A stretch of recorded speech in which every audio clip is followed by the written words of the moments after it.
All right, so it's Con Carne. It's Quarantine Con Carne. The car is in the garage for the foreseeable future. We're all in the garage for the foreseeable future. We have the shelter-at-home edict order about to take place. I'm James Van Osdell. It is Con Carne, joined across the city in her own safe, COVID-19 free, hopefully, home. I have Danielle from Impulsive Hearts joining me. Thank you for doing this. Can I completely audible as we start this? Yes. Okay, so in the time of pandemic, we're all kind of figuring out things where we're making stuff up as we go, such is the case with this podcast. So I very quickly needed to figure out a new way to keep Con Carne going. I'm like, okay, I've got to do a video podcast. I've got to do it nightly. I changed everything, and I quickly segued to this Zoom like this is something that businesses use. It's a web conferencing tool. We started to record tonight. We recorded an entire podcast, and then I realized after we disconnected and as I started to edit, oh shit, I didn't have the correct microphone configured. So it sounded terrible. Like it was unusable, the entire podcast. And I had that awful thought. I'm like, do I just tell her I lost it? It's dead. It can't come back. Or do I just kind of casually say, hey, I'm embarrassed, and maybe she'll find it in her heart to say, do you want to do it again? And you did. And a part of me was like, maybe this is his nice way of being like, man, that was really awful. Oh, no, it was great. It was great. Like, no. I was like, no, that's good. I was incredibly embarrassed. I'm like, oh, come on. I've been doing this for a long time, but new software, new circumstances. It's a time of a freaking pandemic. Things happen. So thank you for your graciousness, Danielle, for doing this not once, but twice tonight. Happy to. But this will be even better than the last time, don't you think? All the kinks are out. Oh, yeah. Yeah. Any embarrassing things I won't say this time. You didn't say anything embarrassing, but Con Carne is sponsored by C&H Financial Services. I probably did their read better the last time. Visit freeprocessingnow.com or call 855-600-2437, extension 999, and start saving money today. We sound good, right? Yeah, I think so. So I may repeat some questions, but right out of the gate, Cry All the Time is the new album. It is available now. I know you have it handy. Can you show me the visual aid? Visual. Oh, yeah. Oh, wait. Oh, yeah. I forgot that there's even a pretty little insert, too, but it looks like... Look at that just gorgeous record package. So one of the things we talked about in round one is how to support artists in this pandemic era. No one's touring, no one's playing out. You had a show at Sleeping Village that obviously had to get postponed or canceled. To support you, the independent artist, to support Impulsive Hearts, the best way to do it really is to buy merch, isn't it? Yeah, for right now. And also merch from Midwest Action too, because they split the record with us. So I know that they were looking forward to hopefully selling a lot at the show, and I don't want them to feel like they're encumbered with records and things like that. So, and I think especially for us, they're a smaller record label, and I think that they took an investment in us too. So it's it's a bad place for everybody to be in. So it really is. So your Bandcamp page, Impulsive Hearts, at Bandcamp, we can, and let's talk a little bit about the album. Sure. Let's talk about that first song, Melody. This is the bright song that kind of walks you into the album. This is, I think, what people would expect of Impulsive Hearts going into the album. It's like the beachy feel. You got Fallon is playing saxophone, and we recorded in Benton Harbor, Michigan, and then took all of the recordings back to Chicago and kind of worked on them for about a year and a half or so. And with Fallon, basically, she's such a quiet, shy individual.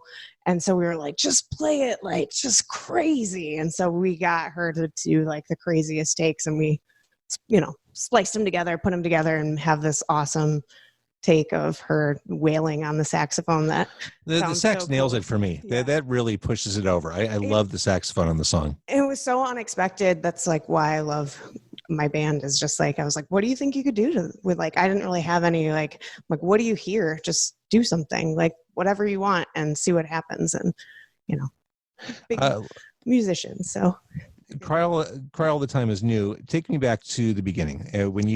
When this project when Impulsive Hearts was embryonic? A little baby. So it started off as Danielle and her drum machine, and it was me with all these garage band sort of beats that I had put together. And I got a Craigslist band, and meaning that they were Meaning it's a band of hookers. It's a band of strangers that don't know each other very well. And I met some really great people, and I met some people that don't really want to talk to me so much anymore. So it was like, kind of did that for the first, I guess, couple of, maybe even a year or so, maybe two, of just like getting used to even just playing out, because I hadn't really played out at all. And so then after kind of the Craigslist dump, my two friends, both who now live in Michigan, were kind enough to be like, okay, here's all these demos that you have, and let's work on it. And Dan played drums, and my friend John did bass and all this other like saxophone and stuff on the first record. And it was really like me actually like in a situation kind of like this, where I'm just listening back to the first record. So I mixed it all myself, recorded it with 2 mics. Like, it was just wild, crazy. I tore an ACL, and that's what I was doing when I was like recovering from it, was just basically sitting in front of a computer and mixing and all that. So the second record, I was like, I have to have somebody else record this. So we recorded with Brian Fox and Madison Moore of Absolutely Not. And so that was really a fun difference. And it's with a bunch of people that are my friends that I've met through Chicago, mostly a lot of girls from Girls Rock, actually. We have our bassist on the record is Doug Hoyer, who's now moved to Canada. And now our violinist on the record is playing bass live. So there's been a lot of kind of like movement in the band. Well, the band sounds great. And Thanks. Going back to that saxophone, I hear it on Fool, and I love that song. Is that kind of a self-flagellating song lyrically? Oh, man, what the fuck is Fool about? It's so hard. It's sort of about, I think, a friendship that at the time I wasn't really, it's so funny because I like write these lyrics and then I'm just singing them and I don't really think about what they are. And then later, as I'm like writing them we have them all in the album liner notes. I was Right. like, oh, I know what this is about. Like, this is really like, I think it was like I was getting taken advantage by a friend, and it took me a really long time to see it. And then once I saw it, I was like, oh, that's what Fool's about. But then there's like this other lyric that's like, I'm saying that's like, come haunt me. And that's, my grandma had just passed and I was doing these demos in my house. And so I'm like singing this line that's like, come haunt me, over and over. Then it gets higher and higher as it's going. So it's like about a lot of weird stuff. It's like, it's mostly about a friend being a jerk and my grandma dying in like one kind of song.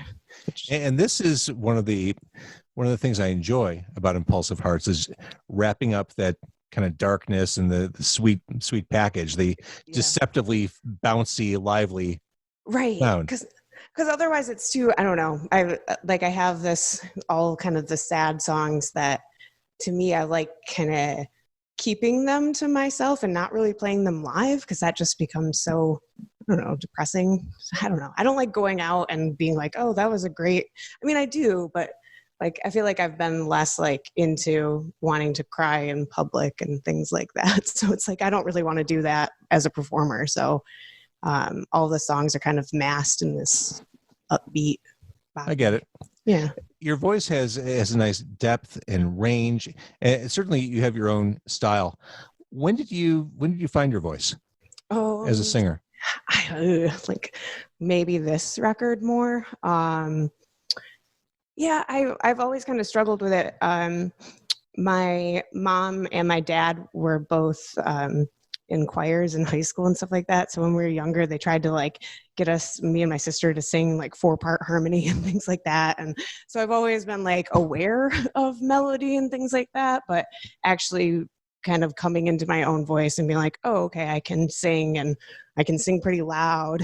And I feel like that's been maybe within the last 3 or so years. And I don't know. I guess I wasn't as aware of it, that it could just kind of stand on its own, which was, I'm slowly starting to be like, okay, I don't have to do all of the things and sing. I can just focus on singing and singing correctly, and, put the guitar down, put the piano down, stop playing accordion, like weird things that try and do at the same time. We're recording this on Friday, March 20th. Everything feels weird right now. Sure. We're at home. I know you do a lot of working from home, so maybe it's not that unusual for you, but how are you coping or planning to get through the sequestering here? Yeah, so I think that the big thing that I'm trying to do is stay calm and not freak out, not press the panic button. I'm fortunate that most people still need therapy. So I'm still, which is your day job. Yeah. So I have that. I would say probably now more than ever. Yeah. I mean, it's highly stressful, uncertain time. Yeah. And I think the other thing is that I'm trying to get back to, I know it sounds cheesy, but like trying to get back to me, the things that I like to do. I spent like a very long time yesterday just gardening, and I was like, man, this feels good to kind of just get back to this and just take time being home and enjoying, the place that I have and the weird neighbors that I have. I'm just trying to be like, I am also working on the demos for the next record. So right now, I think that's going to take up, I think, a lot of time. And right now I'm excited about it, but I'm excited to also be in the place like 3 months in the future where I'm like, oh, right. I hate all of these songs. So it's almost like enforced woodshedding right now. Yeah. Yeah, and really, and actually just getting my life together too, like bills, like what are these adult things? And I'm glad that taxes got pushed back, because I was like, I don't think I can't, right? Yeah, can't mentally process that. And yeah, the independent contractor nature of a podcast, it's rough. Makes every tax season a little flesh crawling. Yeah. No, I have not mastered the business side of Impulsive Hearts at all. And I don't know. Yeah, I get it. All right. So Cry All the Time is the new album. You have a guitar handy. I sure do. All right. And now, what are you going to play? I think we'll play the same one I think we'll play Telephone Girl. It's Friday night. Feels right. So Telephone Girl, this is kind of an outlier on the album. It's a slow burn. It definitely has a big cinematic feel. The violin adds a nice texture to this. Tell me what it's about. It's one of those songs that I've written, a really long time ago. Do you remember that blog Cowbird at all? I don't. It was like a weird place that you could put like little writings that you did and little songs and stuff like that nobody read. It was kind of like that. But it went away. But anyway, I was like posting some of these like sad jams on that. And this was one that just really stuck out. Originally, it was just a like church organ that started the song, and there was like back vocals and things like that. But we really stripped it all down so that it sounds kind of chilling. There's a lot of cool effects on the record too. That Jess on violin, like she like does these like, I don't know what she does, but she like plucks the string in a way that sort of makes the skin on the hair on the back of your neck, just go woof. So it's cool. And that I was really proud of how it turned out. So this is one of those songs that I'm like finding my voice for and getting more comfortable. Well, it's a great song. A super cool video to boot. Oh, thanks. Yeah, we did that all within Chicago, all within my house. And all of our videos are so DIY. I don't know. I can't any other way. I love it. So it's like... I totally get it. All right, why don't you get set up, cool. And we'll keep this going. I will say, as Danielle's getting set up, if you're watching this anytime before Monday, I'm going to try something that could be incredibly dumb or it could be incredibly awesome. I don't know yet. I'm going to do what is essentially a town hall version of Quarantine Con Carne on Monday. With this software I'm using, it's a video conferencing software that businesses use. It's Zoom. But I have the ability to invite up to 100 guests to be part of a video conference. So what I thought I would do Monday is just leave it open. On the Quarantine Con Carne Facebook page, I put the Zoom invitation, the meeting invite. Feel free to jump on. We're going to be talking about how we're all getting through life under quarantine, and maybe even movies we should all be watching as we're sequestered at home. So join me for that. It could be a train wreck. I've never done anything like this before, but again, life in the time of quarantine, we're making things up as we go. Can you hear me, Danielle? I sure can. All right, so you're going to give this a shot. It is Telephone Girl live over business webinar platform Zoom. This is 2020. This is clearly 2020. All right, I'll let you have at it. It's Quarantine Con Carne. If I could mend my woes, if I could mend my wires, so you would never be alone on a Friday night. If I could make you mine, if I could make you see that you were always in love, but it was never with me. Oh, you won my heart, I gave it openly, but when you tore it all apart, when you tore it all apart, you did it right on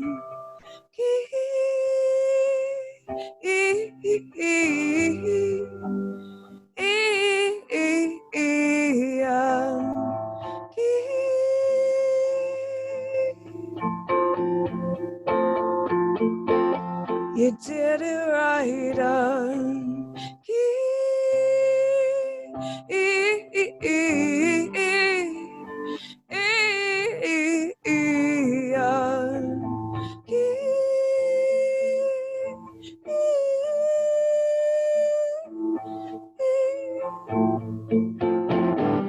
even when you're miles away, even when nothing to say, even when nothing to prove, you know, babe, I still love you. I love you.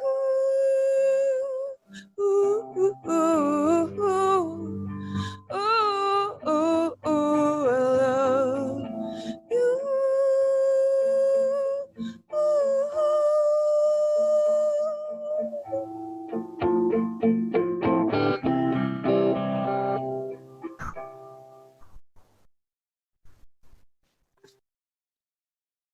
That was so awesome. Thank you for doing that. Yeah, totally. And as we mentioned earlier in the podcast, not the first time you did it tonight over webcast. So thank you. That was super cool of you. You sound amazing. Again, Impulsive Hearts, Cry All the Time is the new album. You can support Impulsive Hearts, buy their stuff on Bandcamp, value at any price, really. And then once we're out of this, once we're allowed out of our homes, we could stand closer than 6 feet away from one another. I look forward to seeing you play live. Thank you. I appreciate it. Thank you for doing this. Yeah. Oh, are you kidding? My pleasure. You've been light and very patient and tolerant of me too. Quarantine Con Carne, sponsored by CNH Financial Services. Danielle, thank you. Thank you so much.